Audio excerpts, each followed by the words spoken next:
Bonjour, bienvenue sur Ta Voix. Aujourd'hui, on est au Musée de la biodiversité du Québec. Au musée, il y a une exposition vivante qui s'appelle Faune urbaine. Puis, aucun animal peut revenir à la nature, fait qu'ici, ils en prennent soin. Donc là, nous sommes avec Tilou. Tilou, c'est la police des animaux qui l'ont rapporté au refuge. Donc il y avait 3 jours quand ils l'ont apporté au refuge. Tilou, il a 9 ans. Puis ça peut vivre une dizaine d'années. Ils ont 2 renards roux, puis la blanche, c'est Astrid. Elle a 5 ans, c'est une femelle. Elle a été sauvée d'un élevage à fourrure. Whisper, il a 5 ans, c'est un mâle, puis il venait d'un autre zoo. On est avec Blizzard, c'est une femelle, elle a 23 ans et quand elle était petite, elle s'est fait frapper par une auto et ça l'a affecté ses ailes. Maintenant, elle est guérie, mais elle ne peut plus chasser ni voler. La sorte d'oiseau de Blizzard, c'est une buse. Donc, nous sommes avec Boris, c'est un oiseau de race buse. Il a 8 ans. Il travaille à l'aéroport, c'est, mettons, il chasse les petits oiseaux qui pourraient foncer sur les avions. Puis, vu qu'il faisait mal son travail, là, il est en congé. Maintenant, nous sommes avec Roquette Et Bandit. Ils ont 5 ans. C'est des frères. Une madame les avait trouvés dans sa cour, puis elle les a gardés chez elle. Mais vu qu'on n'a pas le droit, la police des animaux les ont rapportés au refuge. Roquette et Bandit Sont des ratons laveurs. Donc, dans cet enclos, il y a 2 écureuils. et une marmotte. Donc, le nom des 2 écureuils, c'est Fenouil et Annette. Puis, le nom de la marmotte, c'est Freya. Fenouil, elle est ataxique, donc c'est une maladie qui ne marche pas droit. Donc, pour les prédateurs, c'est plus facile de l'attaquer. L'histoire de Annette, c'est que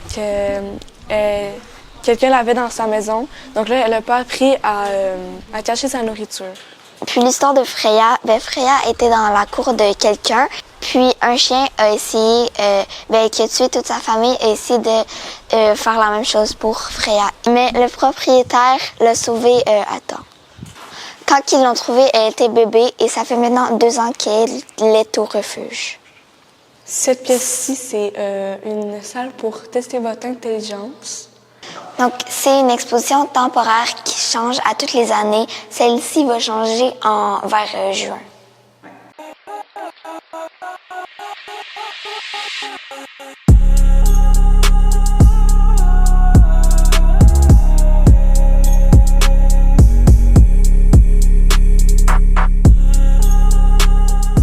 Maintenant, nous sommes à l'intérieur du musée, puis il y a 3 expositions. Il y a la salle d'essence, la temporaire et l'expo découverte.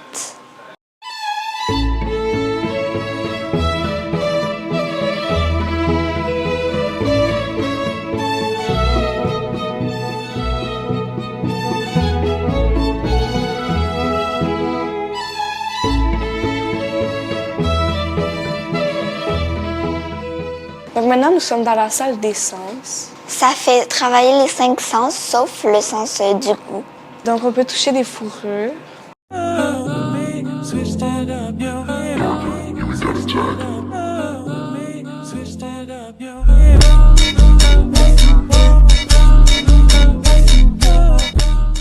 Donc là, c'est pour le sens de l'odorat. On va essayer de deviner. Ça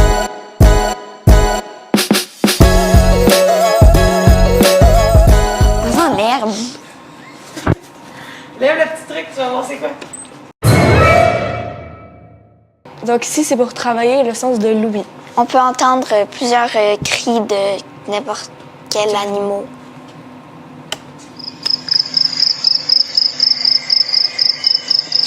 Je pense que je le sais. Ouais, moi aussi. Je pense que c'est un cri quai automnal. Bon, regarde.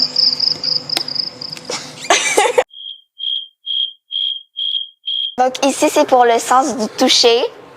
Attends, je sais aussi après. Dis-le pas. J'ai peur. Je sais pas en fait. C'est pour deviner la forme. Attends, je sais. C'est vrai? Ah, c'est les choses dans le fond? Ouais, c'est écrit en bas. Ouais, je m'aide. Je sais pas. Je m'arrête. Je sais pas. Quoi? J'en ai aucune idée. C'était quoi? Couleuvre. Ah! Nous sommes maintenant À l'explo découverte. Donc, la première salle, c'est sur les hommes des cavernes. Il y a aussi celle sur l'ère de glace. La dernière, c'est sur les dinosaures. Donc là, Ah, ça, c'est l'homme des cavernes, je donc, pense. OK. Donc ici, c'est les hommes des cavernes.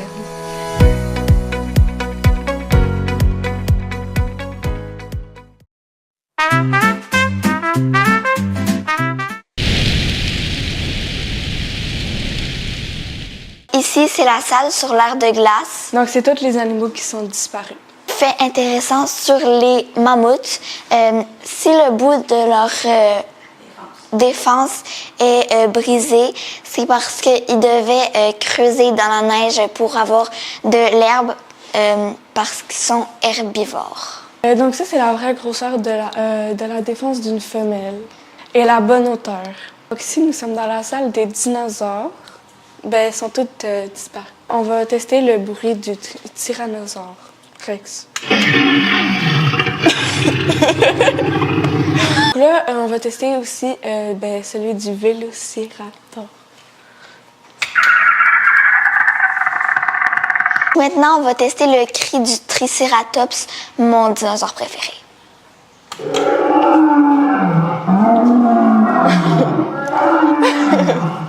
Maintenant, on va essayer le cri du brachiosaure.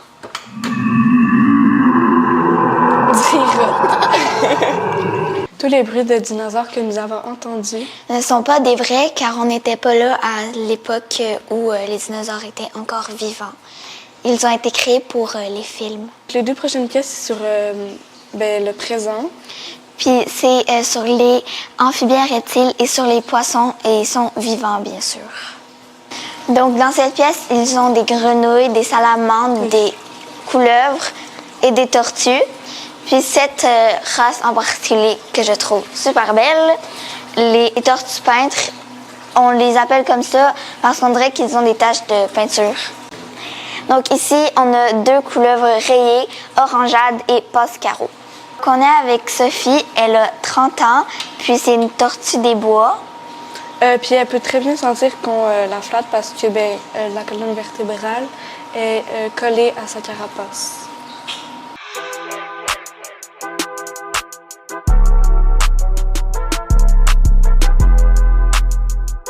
Le musée est équipé pour recevoir des groupes scolaires ou des familles. Maintenant, on est rendu dans la salle des poissons du Québec. Donc ici, on a les barbottes brunes, il y a Toulouse et Berlioz. C'est des poissons-chats. Ici, on a les poissons rouges, déjeuner, dîner et souper. Ils permettent d'éduquer les gens à ne pas les remettre dans la nature car ils sont envahisseurs. Ça veut dire qu'ils mangent la nourriture des autres poissons. Maintenant, nous sommes avec un lépisosté osseux. Il s'appelle Pinocchio à cause de son long nez. C'est un poisson préhistorique, donc ça veut dire que c'était un des premiers poissons. Donc, tout son dos, c'est une plaque d'os au lieu des écailles. Donc, ça veut dire qu'il ne peut pas, bien se tourner comme les autres poissons.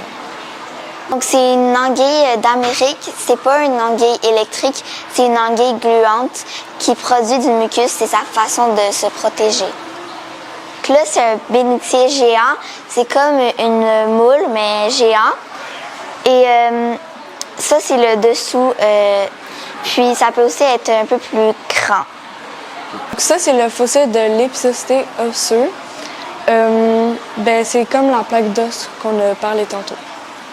Quand vous vous apprêtez à sortir du musée, on a un racadon où on peut faire des dons. C'est pour la nourriture des animaux. Il y a des antennes, mais il y a des pattes. Comment je fais? Attends. Il tombe pas. Tu le remettre? Attends. Donc, ils ont une exposition sur les insectes. Puis là, on a des phasmes dans nos mains. Mais il y a aussi d'autres insectes. C'est des insectes branches. Puis quand ils ont peur, ils mettent leurs pattes sur le long de leur corps pour se camoufler. Puis ça ressemble vraiment à des branches. Ouais.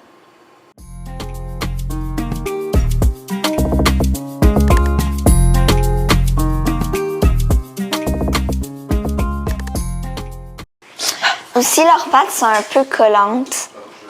Je le sens. Monsieur. Ouais, ça fait marquer.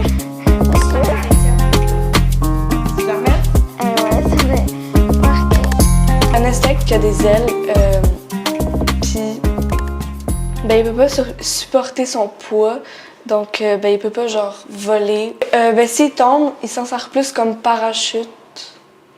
Et toi, qu'est-ce que tu as aimé dans cette visite? Ben, j'ai aimé savoir des nouveaux faits sur les espèces. Et toi? Et moi, j'ai aimé qu'on puisse prendre les animaux dans nos mains, puis en plus, c'était très bien expliqué.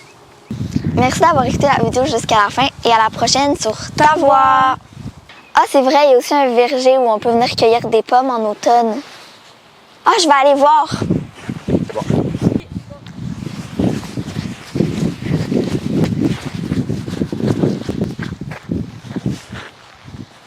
Hey, attendez-moi!